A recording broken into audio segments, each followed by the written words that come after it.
I am Alma Lee Verkamp. I was born in Rolla, Missouri on December the 13th, 1927 at my grandmother and grandfather Asher's home in Rolla. My parents were Fred and Flora Morrison, and my mother could go to Rolla to have her babies because I had 5 older sisters to take care of the children at home on Benton Creek. My father and mother were both born and married on Benton Creek. My dad's mother died very young, and she had a very severely retarded child that died soon after she did. And then we lived on Benton Creek until I was in the 3rd grade in a home that my grandfather owned, and my dad farmed the farm. And after a dispute between my uncle and my dad, on the winter I was in the 3rd grade, we moved into St. James.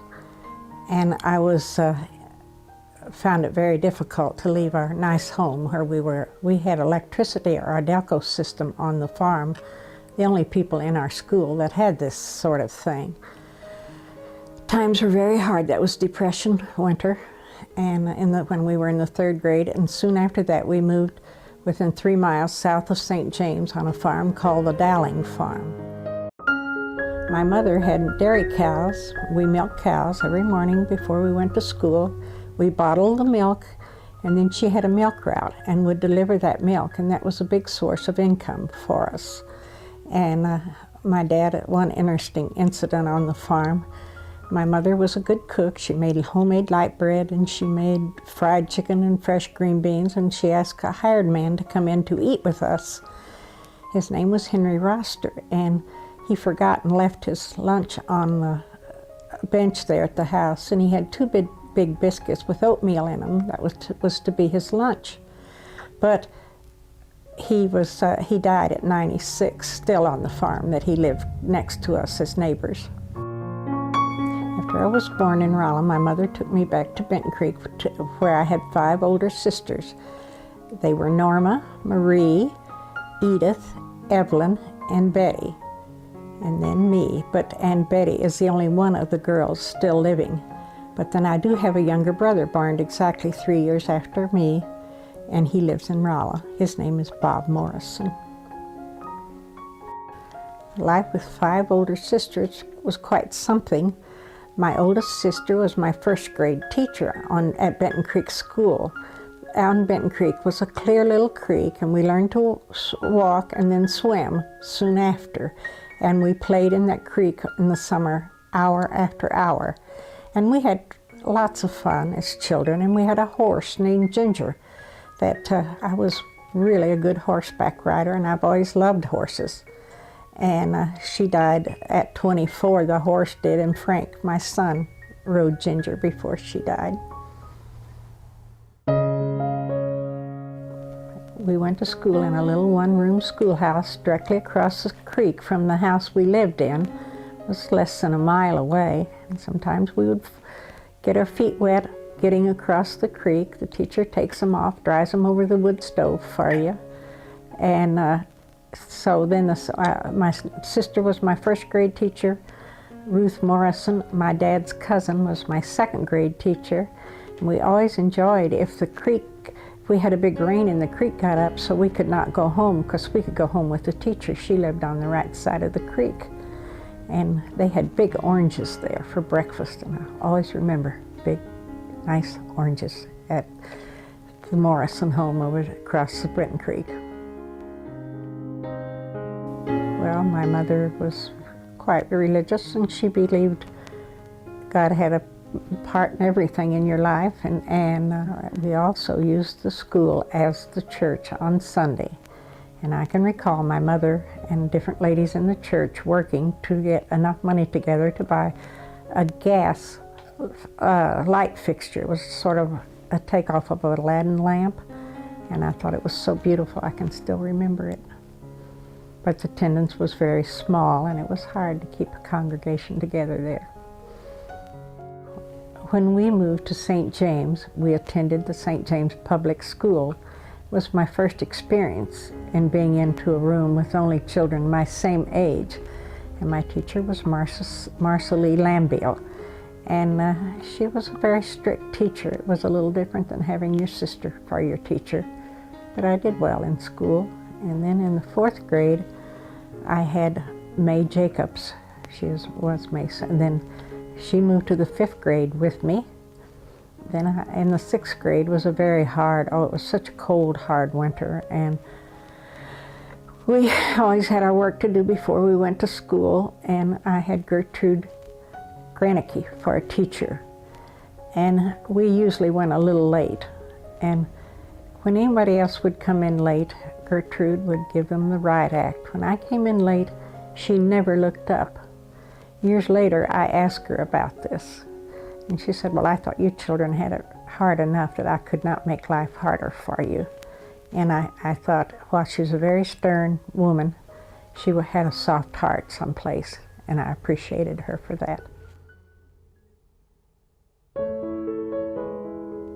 All right, then I moved to the 7th grade, and I had May Jacobs, but by that time had married John Smallwood, and so she was May Smallwood. She was a wonderful teacher and a wonderful friend to me. Then in the 8th grade, I had Wilma Roster.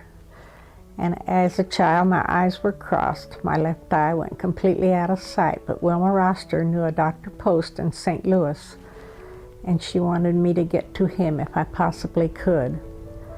And I did not get there until I was out of high school, but Dr. Post did surgery on my eyes and straightened them. Wilma Roster was a good friend to me. In our 8th grade graduation, the girls, it was beginning of war times. The girls wore white sailor dresses, the boys wore dark suits. And I cannot remember the number, but I do have a picture here someplace of our 8th grade graduation. And Wilma Roster that was the last, probably her last year to teach, but she was a wonderful friend and teacher. All right, then we moved to the high school. The next year we started in the high school, and each class then had a different teacher. We had a math teacher, who was George Welch. We had an English teacher, Mildred Bohan, and we had a history teacher, and what other subject you could pick different subjects to take then in freshman year. And then I went to high school all 4 years there, played the oboe in the band, and it was good. In my senior year, I had Martha Gann for my shorthand teacher, and I worked as a cashier down in the theater at the Lyric Theater. And every night, a little boy named Don Abernathy took tickets, and I sold the tickets. And he would read the paper to me, and I would take it down in shorthand. Consequently, I got very good at it, and I got the first 90-word pen anybody ever got in St. James High School. But shorthand is a lost art now. Nobody even knows what it is, I don't believe. And then we graduated. We wore caps and gowns in our graduation. We had senior prom. It was nice. After I graduated from John F. Hodge High School, I wanted to go to Washington, D.C. Some of the girls were going as secretaries. But my sister had a beauty shop in Rolla, and my mother insisted that I go to St. Louis to go to cosmetology school, which I did. And it was one job I really hated every day that I did it. And while I was in St. Louis, I went to this Dr. Post, and the most important event in my whole life probably was to get my left eye fixed after 3 surgeries. He did it under a local anesthetic, and he clipped a little muscle that was like a little wire, and my eye fell in place. And it has been straight since that time, and that was a marvel at 17 or 18 to not be cross-eyed anymore. It was wonderful, Jean. It was wonderful. Because, I was pretty, and I didn't have any, that was so bad. When I looked left, you saw nothing but white. First was aware that there was a Bernard Verkamp when I was a freshman in high school. He was a senior. He does not remember me, but I remembered him. He played basketball and was quite the guy around town, But anyway, then we doubled. He went with a different girl, and I went with a different boy, but we were such good friends. And then The guy I was going with dated somebody else, and Bernard called me the next week to want me to go out. We both felt that we both were where we belonged. And that is true. Well, when I broke up with who I was going with, he called me right off, and we went to a Thanksgiving dance at the high school. And I don't think we had more than 3 or 4 dates till each of us felt like we were where we belonged.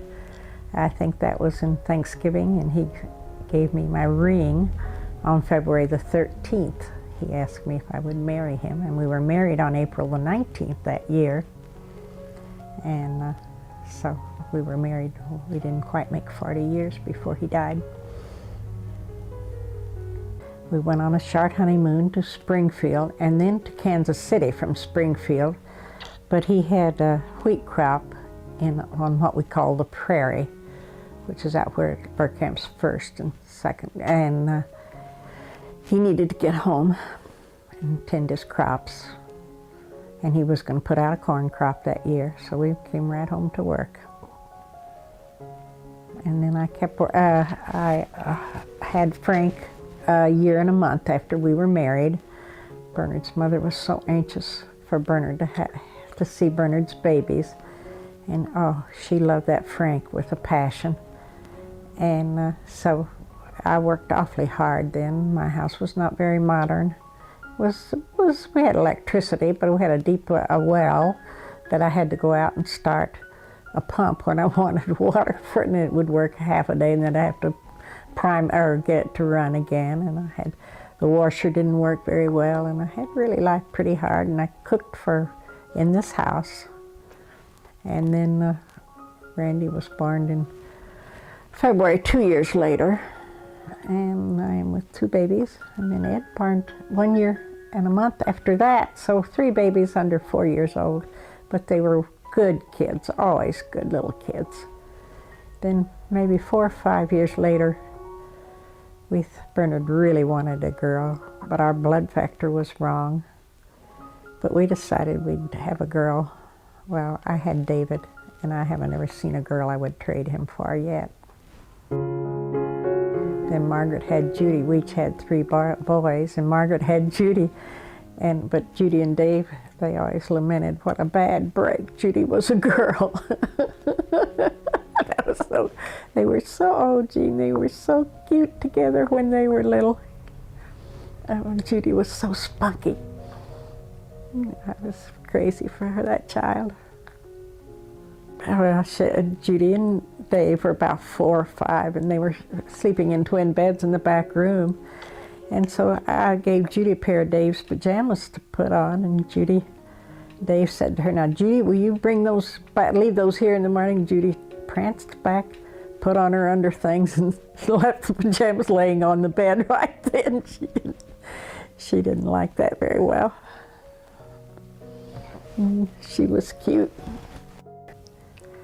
Okay, I've lived in this house 60 years, raised 4 boys, and it's been lots of good times, and we took trips. At one time, we took a trip to California, all 4 boys, on the train to see my sister and her family.